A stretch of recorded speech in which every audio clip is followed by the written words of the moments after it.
بسم اللہ الرحمن الرحیم۔ حضرت صابر پاک ایک بہت جلال کی طبیعت رکھنے والے بزرگ تھے۔ حضرت علاء الدین علی احمد صابر کلیری رحمۃ اللہ علیہ 11 ربیع الاول 592 ہجری میں افغانستان کے شہر ہرات میں پیدا ہوئے۔ آپ کے والد کا نام عبداللہ تھا، جو بڑے متقی، صاحب دل اور بافیض بزرگ تھے۔ آپ کی والدہ ماجدہ بی بی ہاجرہ حضرت بابا فرید الدین مسعود گنج شکر رحمۃ اللہ علیہ کی سگی بہن تھی۔ آپ کے والد کے انتقال کے بعد آپ کی والدہ آپ کو لے کر ہرات سے اجودھن پاک پتن میں حضرت بابا فرید الدین مسعود گنج شکر رحمۃ اللہ علیہ کی خدمت میں حاضر ہوئیں اور حضرت علاء الدین علی احمد صابر کلیری رحمۃ اللہ علیہ کو بابا فرید کے سپرد کرتے ہوئے فرمایا کہ اب اس بچے کی پرورش و تربیت آپ کریں۔ حضرت بابا فرید الدین مسعود گنج شکر رحمۃ اللہ علیہ نے بچے کی صورت دیکھتے ہی فرمایا، یہ بچہ بڑا ہو کر اولیاء وقت میں سے ہوگا اور ایک دنیا اس سے فیض یاب ہوگی۔ بابا فرید نے خود آپ کو تعلیم دینا شروع کی۔ آپ کی ذہانت کا کمال تھا کہ آپ نے 3 سال کے اندر ہی تمام علوم ظاہری حاصل کر لیے۔ 3 برس کے بعد آپ کی والدہ بھائی سے یہ کہہ کر ہرات واپس چلی گئیں کہ اب بھانجے کو علوم باطنی میں بھی کامل کر دیجیے اور کوئی تکلیف نہ ہونے دیجیے گا۔ حضرت بابا فرید الدین مسعود گنج شکر رحمۃ اللہ علیہ کو بہن سے بہت محبت تھی۔ حضرت بابا فرید رحمۃ اللہ علیہ نے بہن کے سامنے ہی بھانجے کو مرید کر کے تقسیم لنگر کا کام حضرت علاء الدین علی احمد صابر کلیری رحمۃ اللہ علیہ کے سپرد کر دیا۔ حضرت علاء الدین علی احمد صابر کلیری رحمۃ اللہ علیہ کی عمر گو کہ کم تھی، مگر پھر بھی آپ نے یہ اہم کام نہایت خوش اسلوبی کے ساتھ انجام دیا۔ ایک عرصے کے بعد جب آپ کی والدہ ماجدہ نے واپس آ کر آپ کو دیکھا تو آنکھوں سے آنسو نکل پڑے۔ آپ سوکھ کر کانٹا ہو گئے تھے۔ بھائی سے جا کر شکوہ کیا تو حضرت بابا فرید الدین مسعود گنج شکر رحمۃ اللہ علیہ نے فرمایا کہ تم خود گواہ ہو کہ تمہارے سامنے ہی میں نے تقسیم لنگر کی خدمت اس کے سپرد کی تھی۔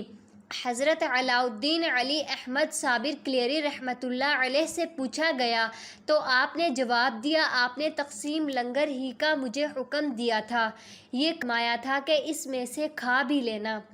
یہ جواب سن کر ماموں پر وجد کی کیفیت طاری ہو گئی اور آپ نے شفقت سے فرمایا، علاء الدین صابر است اور اسی وقت سینے سے لگا کر خدا جانے کیا کیا عطا فرما دیا، اور اس کے علاوہ بھی آپ کے مجاہدے اور کرامتیں اس درجہ شدید صبر آزما تھیں کہ انہیں سن کر حیرت ہوتی ہے۔ کثرت مجاہدہ اور فاقوں سے آپ کی طبیعت میں بہت ہی قہر و جلال پیدا کر دیا تھا۔ ایک دن حضرت علاء الدین علی احمد صابر کلیری رحمۃ اللہ علیہ کی والدہ نے حضرت بابا فرید الدین مسعود گنج شکر رحمۃ اللہ علیہ کو آپ کی بیٹی سے علاء الدین صابر کلیری رحمۃ اللہ علیہ کی شادی کی بات کی تو بابا فرید نے فرمایا کہ علاء الدین صابر کلیری کو شادی اور بیوی کا ہوش نہیں ہے، لیکن بہن نہیں مانی اور بھائی سے رشتے پر اصرار کرتی رہی۔ آخر بابا فرید نے بہن کے جذبات کا احترام کرتے ہوئے اپنی بیٹی خدیجہ بیگم کے ساتھ حضرت علاء الدین علی احمد صابر کلیری رحمۃ اللہ علیہ کا نکاح پڑھا دیا۔ آپ نے دلہن کو اپنے حجرہ میں دیکھا تو دریافت کیا، تم کون ہو؟ خدیجہ بیگم نے جواب دیا، آپ کی بیوی ہوں۔ آپ نے فرمایا، جب ہم خدا کے ہو چکے تو پھر ہمیں غیر کی کیا ضرورت رہی؟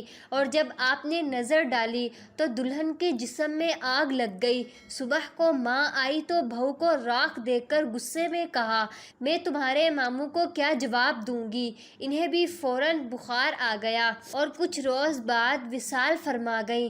اس کے بعد آپ جو حجرے میں داخل ہوئے تو پورے 9 سال اندر ہی رہے اور باہر نہیں نکلے، نہ کچھ کھایا پیا 9 برس کے بعد حضرت بابا فرید الدین مسعود گنج شکر رحمۃ اللہ علیہ جب حضرت مخدوم کے حجرے میں صبح کے وقت گئے تو دیکھا کہ آپ استغراق عالم میں بے حس و حرکت بیٹھے ہیں۔ آپ کے کان میں 7 مرتبہ الا اللہ بلند آواز سے کہا تو ہوش میں آ گئے اور مرشد کو سامنے دیکھ کر قدم چومے اور آداب بجا لائے۔ حضرت بابا فرید الدین مسعود گنج شکر رحمۃ اللہ علیہ نے آپ کو باہر لا کر خرقہ خلافت عطا کیا اور سندھ لکھی اسم اعظم کی تعلیم دی۔ حضرت بابا فرید الدین مسعود گنج شکر رحمۃ اللہ علیہ نے آپ کو دہلی کے لیے متعین کیا اور فرمایا پہلے ہانسی جا کر اپنے بھائی جمال سے اس پر مہر ثبت کرا لینا۔ جب آپ سند لے کر ہانسی پہنچے تو حضرت شیخ جمال الدین ہانسوی نے نہایت محبت اور احترام سے آپ کی مہمان نوازی فرمائی اور پیر روشن ضمیر بابا فرید الدین مسعود گنج شکر کے حالات صحت اور معلومات کے متعلق گفتگو کرتے رہے۔ اسی دوران مغرب کی نماز کا وقت ہو گیا۔ نماز سے فارغ ہونے کے بعد حضرت مخدوم صابر کلیری نے دہلی کی خلافت کے لیے حضرت بابا فرید الدین مسعود گنج شکر رحمۃ اللہ علیہ کی سند خلافت حضرت جمال الدین ہانسوی کو پیش کی اور فرمایا کہ آپ اس پر مہر ثبت کر دیجئے۔ اس وقت چراغ گل ہو گیا۔ جمال الدین ہانسوی نے فرمایا بھائی چراغ گل ہو گیا ہے، صبح مہر ثبت کر دوں گا، لیکن آپ نے فرمایا نہیں، دوسرا چراغ منگوا کر اسی وقت مہر لگا دیجیے۔ جمال الدین ہانسوی نے دوسرا چراغ منگوایا۔ ابھی آپ مہر لگوانا ہی چاہتے تھے کہ دوسرا چراغ بھی غل ہو گیا، اب آپ صبح مہر لگوا لینا۔ اسی وقت حضرت علاء الدین صابر کلیری رحمۃ اللہ علیہ نے اپنی انگلی پر دم کیا تو انگلی روشن ہو گئی۔ آپ نے جمال الدین ہانسوی رحمۃ اللہ علیہ سے فرمایا اب آپ مہر ثبت کر دیجئے۔ حضرت جمال الدین ہانسوی نے یہ رنگ دیکھا تو حضرت علاء الدین صابر کلیری رحمۃ اللہ علیہ کی سند چاک کر دی اور فرمایا تمہارے دم مارنے کی تاب دہلی میں کہاں، تم تو ایک دم مارتے ہی دہلی کو جلا کر خاک کر دو گے۔ جواباً حضرت مخدوم علاء الدین صابر کلیری رحمۃ اللہ علیہ نے حالت جلال میں فرمایا کہ آپ نے میری سند خلافت چاک کی ہے، میں نے آپ کا سلسلہ چاک کر دیا اور اجودھن جا کر حضرت بابا فرید الدین مسعود گنج شکر رحمۃ اللہ علیہ کو ساری تفصیل گوش گزار کی۔ حضرت بابا فرید الدین مسعود گنج شکر رحمۃ اللہ علیہ نے دوسری سند لکھ کر فرمایا میں کلیر شریف کا علاقہ تمہارے سپرد کرتا ہوں، وہاں تکبر و غرور اور گمراہی کا ایک طوفان عظیم برپا ہے، وہاں جا کر خلق خدا کو ہدایت کرو اور اسلام کو تقویت پہنچاؤ۔ کلیری اس عہد میں عظیم الشان بارونق شہر تھا۔ امیر کلیر نے آپ کو شاہ ولایت تسلیم کر لیا، مگر قاضی شہر نے ورغلایا کہ یہ جادوگر ہے۔ آپ رحمۃ اللہ علیہ نے سن کر فرمایا اس طرح آج رسول صلی اللہ علیہ وسلم کی سنت اس فقیر عاصی کے حق میں تازہ ہوئی ہے، یہ فرما کر وہاں سے واپس چلے آئے۔ آپ رحمۃ اللہ علیہ نے حضرت بابا فرید الدین مسعود گنج شکر رحمۃ اللہ کو خط ارسال کیا، یہاں تو میں اطمینان قلب نماز اول کے ثواب سے بھی محروم ہو گیا ہوں۔ حضرت بابا فرید الدین رحمۃ اللہ علیہ نے صبر کی تلقین فرمائی، لیکن علماء و امراء کے غرور و تکبر کا وہی حال رہا۔ آپ نے مرشد حق کو خط بھیجا۔ حضرت بابا فرید الدین گنج شکر رحمۃ اللہ علیہ نے آپ کو لکھا کہ شہر کلیر تمہاری بکری ہے، تمہیں اختیار ہے، خواہ اس کا دودھ پیو یا اس کا گوشت کھاؤ۔ یہ جواب پا کر آپ جمعہ کے روز جامع مسجد میں گئے، امراء شہر نے آپ کو مسجد سے نکال دیا۔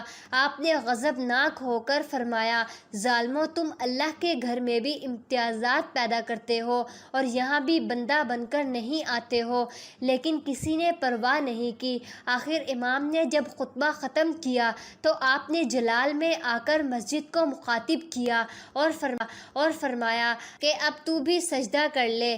یہ فرماتے ہی عظیم الشان مسجد فوراً ہی زمین بوس ہو گئی۔ اہل کلیر گھبرائے ہوئے آپ کے پاس آئے تو آپ نے فرمایا میں تو اللہ سے ویرانی کلیر کی دعا مانگ چکا ہوں، اب کچھ نہیں ہو سکتا۔ بہت سے افراد تو جامع مسجد میں دب کر ہلاک ہو گئے۔ اس کے بعد شہر میں طاعون پھیل گیا جس نے تمام شہر کو ویران کر دیا اور ہزاروں مر گئے، اور جو بچے وہ جنگلوں اور پہاڑوں پر بھاگ گئے۔ آپ نور العارفین حضرت بابا فرید مسعود گنج شکر رحمۃ اللہ علیہ کے جانشین تھے اور صابری سلسلہ آپ ہی سے حضرت شیخ علاء الدین علی احمد صابر رحمۃ اللہ علیہ کو سماع کا بہت ذوق تھا، وہ اکثر اسے سنا کرتے تھے، یہاں تک کہ آپ کا وصال بھی عین حالت سماع ہی میں ہوا۔ آپ میں جذبہ الہی حد سے زیادہ تھا، زبان مبارک سے جو بھی نکل جاتا وہ پورا ہو جاتا۔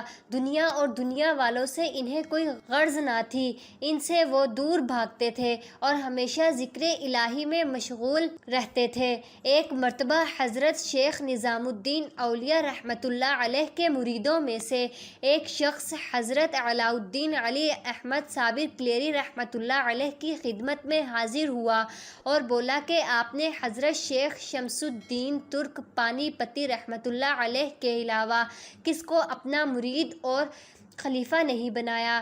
میرے پیر و مرشد حضرت شیخ نظام الدین اولیاء رحمۃ اللہ علیہ نے آسمان پر ستاروں کی تعداد سے بھی زیادہ اپنے مرید بنائے ہیں۔ آپ نے جواب دیا کہ میرا شمس رحمۃ اللہ علیہ ہی کافی ہے جو اللہ کے فضل سے سارے ستاروں پر غالب ہے۔ وہ شخص خاموش رہا اور دہلی آ کر اس نے حضرت شیخ المشائخ سے یہ واقعہ بیان کیا۔ حضرت شیخ المشائخ نے فرمایا کہ تم نے حضرت کو کیوں رنجیدہ کیا؟ آئندہ ایسی حرکت نہیں ہونی چاہیے۔ بے شک انہوں نے جو کچھ فرمایا صحیح ہے، وہ مقرب بارگاہ ربانی ہے۔ حضرت علاء الدین علی احمد صابر کلیری رحمۃ اللہ علیہ 13 ربیع الاول 664 ہجری کو عین حالت سماع اور وجد میں اس دار فانی سے رخصت ہوئے۔ آپ کی آخری قیام گاہ کلیر شریف میں ہے۔ آپ رحمۃ اللہ علیہ کا مزار اقدس آپ رحمۃ اللہ علیہ کی جلالت کی تقریباً 200 سال سے زائد عرصہ تک زائرین کی نگاہوں سے پوشیدہ رہا۔ تذکرۃ الجلیل میں ہے کہ جو کوئی بھی آپ رحمۃ اللہ علیہ کے مزار کی طرف جاتا اس کو بجلی جلا دیتی یا کوئی سانپ کاٹ لیتا، اس لیے آپ رحمۃ اللہ علیہ کے مزار اقدس کے جائے وقوع سے دور دور تک آبادی قائم نہ ہو سکی۔ حضرت شیخ عبد القدوس گنگوئی رحمۃ اللہ علیہ ایک دن حسب معمول اپنے دادا مرشد حضرت شیخ عبد الحق رحمۃ اللہ علیہ کے مزار پر جھاڑو دینے میں مشغول تھے کہ آواز آئی کہ ہمارے مزار پر بھی جھاڑو دے دیا کرو۔ حضرت شیخ عبد القدوس گنگوئی رحمۃ اللہ علیہ یہ نہ سمجھ سکے کہ کس بزرگ کی آواز ہے، چنانچہ آپ نے مزار شریف پر بیٹھ کر مراقبہ شروع کیا تو پتہ چلا یہ آواز حضرت صابر کلیری رحمۃ اللہ علیہ کی ہے۔ اس واقعے کے بعد حضرت شیخ عبد القدوس گنگوئی رحمۃ اللہ علیہ اپنے مردوں کے ہمراہ مزار اقدس پر پہنچے، وہاں قرآن خوانی و فاتحہ کروائی اور حلوہ شیری کے توشہ پر حضور صلی اللہ علیہ وسلم کی روح کو ثواب پہنچا کر حاضرین میں تقسیم کیا۔ حضرت شیخ عبد القدوس گنگوئی رحمۃ اللہ علیہ نے 3 روز وہاں قیام کیا اور مزار اقدس کی حد بندی کی، بانس کے ستون بنا کر لکڑیوں کی چھت سے مزار اقدس پر سایہ کیا۔ اس کے بعد حضرت علاء الدین علی احمد صابر کلیری رحمۃ اللہ علیہ کی جلالت آپ کی دعا سے ختم ہو گئی اور لوگ آپ کے مزار اقدس کی زیارت کے لیے آنے جانے لگے۔ حضرت علاء الدین علی احمد صابر کلیری رحمۃ اللہ علیہ کا سالانہ عرس مبارک اپنی دیرینہ روایات کو دامن میں سمیٹے 13 ربیع الاول سے کلیر شریف میں شروع ہو جاتا ہے۔ محفل سماع میں قوال عارفانہ کلام پیش کرتے ہیں جس میں عقیدت مند گلہائے عقیدت پیش کر کے روحانی کیف و سرور کے ساتھ دنیا و آخرت کی سربلندی و سرفرازی کی دولت سے مالا مال ہو کر واپس جاتے ہیں۔ یہ اللہ کے جانثاروں کی تاریخ ہے جو انسانی نظروں سے روپوش ہونے کے باوجود صدیوں سے ہزاروں انجمنوں، لاکھوں مجلسوں اور کروڑوں دلوں میں آج زندہ ہے۔ اتنا عرصہ گزرنے کے باوجود آپ کا مزار پاک کلیئر شریف انڈیا میں عقیدت مندوں کے لیے مرجع خلائق